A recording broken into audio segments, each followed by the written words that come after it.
This channel does not promote any violent, harmful, or illegal activities. All content provided by this channel is meant for an educational purpose only. Cancer Healer Center, a new beginning. Jadavpur কাণ্ডে অনেকগুলো development রয়েছে। এক, যাদবপুর কাণ্ডে সৃজন ভট্টাচার্যকে তলব করেছে police এবং আজ ব্রাত্য বসু মানে শিক্ষামন্ত্রীর পাড়ায় মিছিল রয়েছে এসএফআই এর। অন্যদিকে ইন্দ্রানুজকে আজ হাসপাতাল থেকে ছাড়া হচ্ছে। এই মুহূর্তে আপনাদের জানিয়ে রাখি যে আজ সন্ধ্যায় যাদবপুর থানায় যাবেন সৃজন, এমনটাই জানিয়েছেন তিনি। আরো ডিটেলে জানবো। সুমন এই মুহূর্তে আমাদের সঙ্গে রয়েছেন, কথা বলবো তার সঙ্গে। সুমন, একেবারে দেখো মঞ্জুরা, যাদবপুর এই কাণ্ড হওয়ার পরে বারবার আমরা দেখেছি সৃজন ভট্টাচার্য তিনি একাধিক ভিডিও, ছবি, পাওয়ার পয়েন্ট প্রেজেন্টেশন নিয়ে বারবার সংবাদ মাধ্যমের মুখোমুখি হয়েছেন এবং কোথাও তিনি দাবি করেছেন যে ব্রাত্য বসুর গাড়িতেই ইন্দ্রানুজ আহত হয়েছে। পাল্টা ভিডিও বার করেছে তৃণমূলের আইটি সেল দেবাংশু ভট্টাচার্য। কিন্তু সেই জায়গায় দাঁড়িয়ে প্রত্যেকটি ভিডিও ফুটেজ সহ সৃজনকে আজকে থানায় তলব করা হয়েছে এবং সৃজন আজকে সন্ধ্যে 6টা নাগাদ সিপিএমের রাজ্য কমিটির সদস্য সৃজন ভট্টাচার্য তিনি যাদবপুর থানায় হাজিরা দিতে যাবেন, যেটা পুলিশ সূত্রে জানা যাচ্ছে। মূলত তদন্তে সহযোগিতার জন্য সব ধরনের ভিডিও ফুটেজ নিয়ে সৃজনকে যেতে বলা হয়েছে এবং সৃজন আজকে সন্ধ্যে 6টা নাগাদ যাদবপুর থানায় হাজিরা দেবেন। এখনো পর্যন্ত এই খবর মঞ্জুরা। সুমন, আপাতত তোমাকে ধন্যবাদ। এদিকে হাসপাতাল থেকে ছাড়া পাবেন যে কথা বলছিলাম, যাদবপুরের আহত ছাত্র ইন্দ্রানুজ রায়, যাকে নিয়ে এত বিতর্ক। 4 সপ্তাহ বেড রেস্টে থাকতে হবে ইন্দ্রানুজ রায়কে। ছেলের চোখ স্বাভাবিক কাজ করছে জানাচ্ছেন ইন্দ্রানুজের বাবা।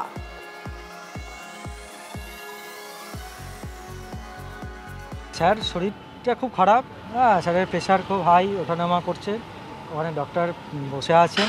হ্যাঁ, আমাদের এই যাওয়া আসা এটাতে আরও বেশি বোধহয় হচ্ছে, সেই জন্য আমরা বেশিক্ষণ থাকিনি।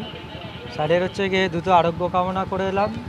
আর স্যারের আজকে বার্থডে, সেজন্য তার জন্মদিনের শুভেচ্ছাও জানিয়ে এলাম। স্যারকে বললাম দ্রুত ফিরে সুস্থ হয়ে বাড়ি ফিরুন, ক্যাম্পাসে আসুন, এইটুকুই স্যারকে বললাম।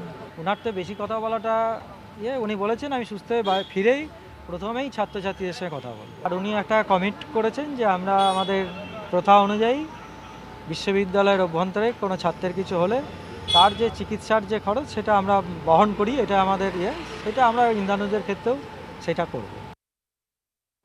এদিকে যাদবপুর কাণ্ডকে সামনে রেখে পথে এসএফআই। আজ তাদের মিছিল রয়েছে। মিছিল কোথায় রয়েছে?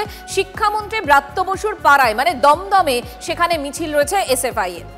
সেদিকে আমাদের অবশ্যই নজর থাকবে। চলে আসছি পরের খবরে। 2 বিধানসভার ভোটার তালিকায় নাম খোঁজ শাসক দলের পঞ্চায়েত সদস্য। রঘুনাথ এবং বলরামপুর 2 বিধানসভার ভোটার লিস্টে নাম তৃণমূল পঞ্চায়েতের সদস্য রুবি মুখোপাধ্যায়। পুরুলিয়ার বলরামপুর বিধানসভার লাগদা গ্রাম পঞ্চায়েত এলাকায় থাকেন রুবি। বিয়ের পর রঘুনাথপুর বিধানসভার সাঁকা গ্রাম পঞ্চায়েতে শ্বশুরবাড়ির এলাকাতেও ভোটার তালিকায় নাম তোলেন তিনি। এই পঞ্চায়েতের সদস্যও তিনি।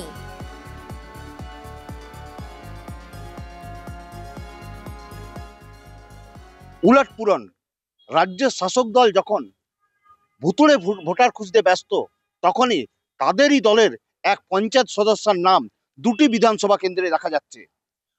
বলরামপুর বিধানসভার লাগদা গ্রাম পঞ্চায়েতের লাগদা গ্রামের যে তালিকা সেখানে নাম দেখা যাচ্ছে, পাশাপাশি রঘুনাথপুর বিধানসভা কেন্দ্রের শাখা গ্রাম পঞ্চায়েতের নপাড়া গ্রামের যে তালিকা সেখানেও সেই একই নাম দেখা যাচ্ছে। ফলত এই নিয়ে প্রশ্ন তুলছে বিজেপি। জানা যায় যে এই রুবি মুখার্জি, যার বাপের বাড়ি পুরুলিয়ার 1 নম্বর ব্লকের লাগদা গ্রামে এবং তার বিয়ে হয় রঘুনাথপুর বিধানসভা কেন্দ্রের শাখা গ্রাম পঞ্চায়েতের নপাড়া গ্রামে। তারপরে তিনি 2023 সালে নির্বাচনে প্রতিদ্বন্দ্বিতা করেন। নির্বাচনে প্রতিদ্বন্দ্বিতা করার পরেই তিনি জয়ী হন এবং তারপরে তিনি পঞ্চায়েত সদস্য হন। এখন প্রশ্ন উঠছে যে এইভাবে পঞ্চায়েত সদস্য থাকাকালীন তিনি কিভাবে এইখানে এই গ্রাম লাগদা গ্রামে ওয়ার্ডেনের চাকরি পান, সেই নিয়ে প্রশ্ন তুলছে বিজেপি। পুরুলিয়া থেকে তপন হালদার, TV9 বাংলা। আগের নাম বাতিল না করেই কিভাবে ফের ভোটার লিস্টে নাম তুললেন এই তৃণমূল পঞ্চায়েত সদস্য, এখানেই প্রশ্ন উঠছে। 2 জায়গাতেই তিনি ভোটার লিস্টে নাম তুললেন কিভাবে এবং কিভাবে এতদিন থেকে আছেন? মাননীয় মুখ্যমন্ত্রী মমতা ব্যানার্জিকে একটা জবাব দিতে হবে, তৃণমূল কংগ্রেসকে জবাব দিতে হবে। কারণ তৃণমূল কংগ্রেস এতদিন ধরে যে ভুয়ো ভোটার দিয়ে ভোট করেছে তার প্রমাণ। এক জায়গায় চাকরি করছেন, সেখানে লোকাল যদি না হয় তাহলে সেই চাকরি পাবেনই না, এরকম নিয়ম আছে। আমি খবর নিলাম, পেলাম। আর গ্রাম পঞ্চায়েতের সদস্য হতে গেলে তো তাকে সেই বুথের হতেই হবে। শ্বশুরবাড়ি এলাকার পঞ্চায়েত সদস্য হলেও রুবি মুখোপাধ্যায় বাবার বাড়িতে থাকেন। সেখানে একটি স্কুলের হস্টেলে ওয়ার্ডেনের চাকরিও করেন তিনি, এমনটাই অভিযোগ বিজেপির। বিষয়টা সামনে আসতেই পঞ্চায়েত সদস্যের দাবি যে নাম কাটানোর আবেদন করা হয়েছে।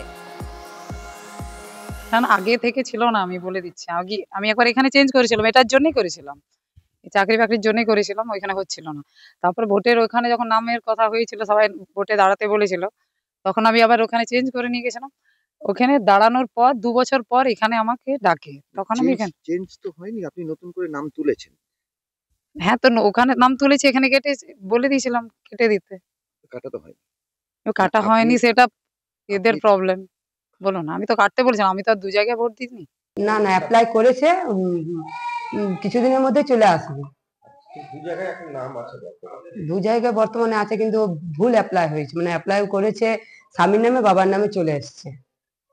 এটা আমাদেরকে আগে জানিয়েছে, যখন মেম্বার হয়েছে সেই সময় আমাদেরকে জানিয়েছে, অফিস জানে। বিভিন্ন জায়গাতে কিছু কিছু সমস্যার কথা আজকে সামনে উঠে এসেছে, তাই আগামী দিন পুরো ভোটার লিস্ট ধরে যাতে সঠিকভাবে নির্বাচন হয় এবং মানুষের যাতে কোথাও কোনো নাম বাদ না পড়ে যায়, প্রত্যেকটা বিষয় আমাদের তরফেও আমরা দেখব দলীয়ভাবে।